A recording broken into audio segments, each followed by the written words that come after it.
Hello বাবা, আমাকে দেখতে পাচ্ছ? হ্যাঁ হ্যাঁ বাবা, আজকে আমি তোমাকে একের ঘরের নামতাটা শেখাবো, ওটা বলা হয়নি, খুব অল্প সময়ের মধ্যে। হ্যাঁ, ঠিক আছে বাবা, একের ঘরের নামতাটা। ওকে, আচ্ছা, ঠিক আছে, ডান। চলো, একের ঘরের নামতা আমরা জানি, একের সাথে তুমি যে সংখ্যাকেই গুণ করবে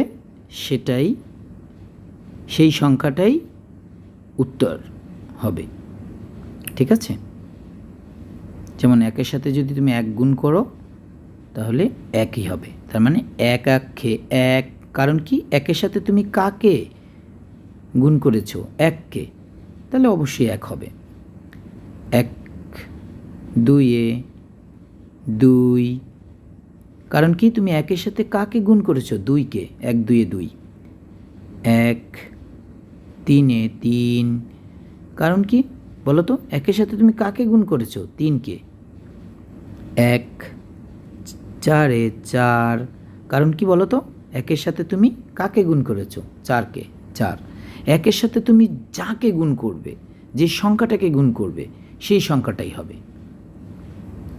এক গুণ পাঁচ, তাহলে কি হবে বাবা? একের সাথে তুমি কাকে করেছো? পাঁচকে। এক পাঁচে পাঁচ। এক গুণ ছয় সমান সমান এক ছয়ে ছয়, কারণ কি বলো তো, একের সাথে তুমি ছয়কে করেছো। এক সাতে সাত, কারণ একের সাথে কাকে গুণ করেছো? সাতকে। সাত। ওকে বাবা। তারপর এক আটে আট, কারণ একের সাথে তুমি কাকে করেছো? আটকে। এক নয়ে নয়, কারণ একের সাথে তুমি কাকে গুণ করেছো? নয়কে। এক দশে কত? 10। অর্থাৎ তুমি বাবা একের সাথে তুমি যাকেই গুণ করবে, আর বা একের সাথে তোমার যেই গুণ হোক, সেই সংখ্যাটাই হবে তোমার গুণফল। ওকে, ধরো এটাকে বলি আমরা গুণফল, এটাকে গুণফল বলি, কারণ এটা গুণ না, এটা গুণ। নামতা মানেই তো গুণ, নামতা মানেই গুণ, গুণ অঙ্ক, ঠিক আছে? নামতা মানেই গুণ।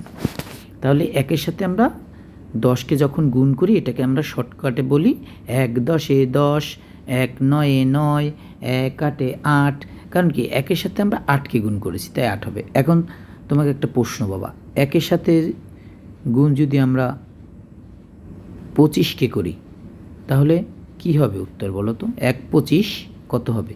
এটা তোমাকে প্রশ্ন, বুদ্ধিমত্তা। এই যে দেখো, এই যে একের সাথে তুমি কাকে গুণ করেছো? 25, তাহলে 1 25 25। একের সাথে যদি তুমি 100কেও গুণ করো বাবা, 100, হ্যাঁ, তাহলে 1 100 সমান সমান 100। হ্যাঁ, তবে বাবা অনেক সময় কিন্তু তোমাকে চালাক করে ঘুরিয়ে দেবে। যেমন এই দেখো, এই 8টাকে আগে লিখবে 8, আবার তারপর লিখবে গুণ 1, তখন তোমাকে বলবে 8 অক্ষে তুমি কি 1 বলবে? 8-এর সাথে 1, কারণ না, তোমার এইটাকে তুমি বুদ্ধি করে 1-এর সাথে 8 গুণ করে দিয়েছে, কিন্তু ঘুরিয়ে লিখে দিয়েছে 8 গুণ 1। যেহেতু 1-এর সাথে 8 আছে, তার মানে 8। এখন তোমাকে এই 1 আগে লেখুক পরে 8 লেখুক, আবার 8 আগে লেখুক পরে 1 লেখুক, এটা কোনো বিষয় না। উত্তর 8।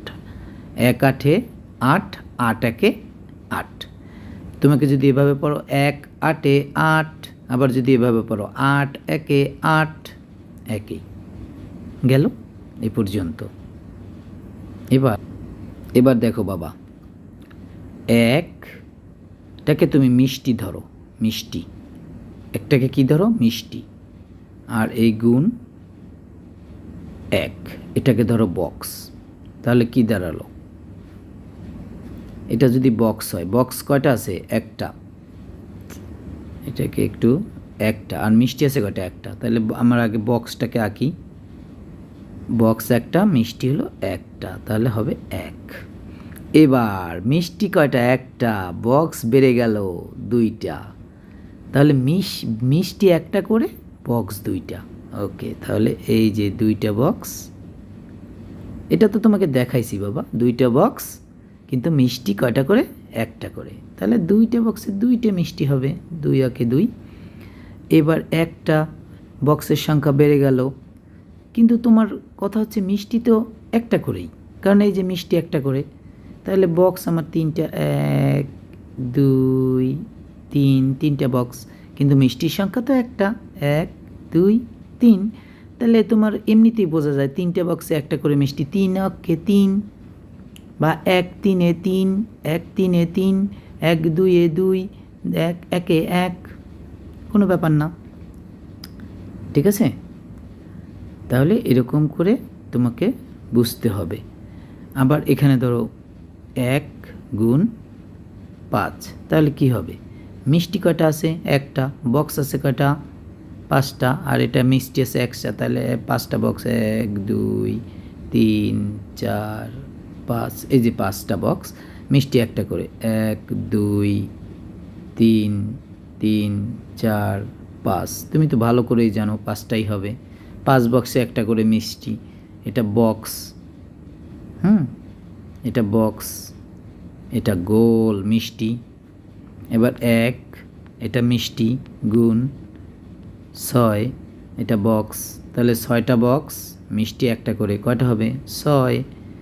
1 গুণ, এটা মিষ্টি, একটা মিষ্টি বক্স হচ্ছে, আর একটা বাড়বে। আগে 6টা বক্স ছিল, একটা করে মিষ্টি, 6টা হয়েছে, তাহলে বক্স একটা বাড়ছে, তাহলে 7টা বক্স, মিষ্টিও একটা বাড়ছে, 7। তাহলে একের ঘরের নামটা ক্লিয়ার। 1 অক্ষে 1, 1 2 2, 1 3 3, 1 4 4, 1 5 5, 1 6 6, 1 7 7, 1 8 8, 1 9 9, 1 10 10, 1 10 10।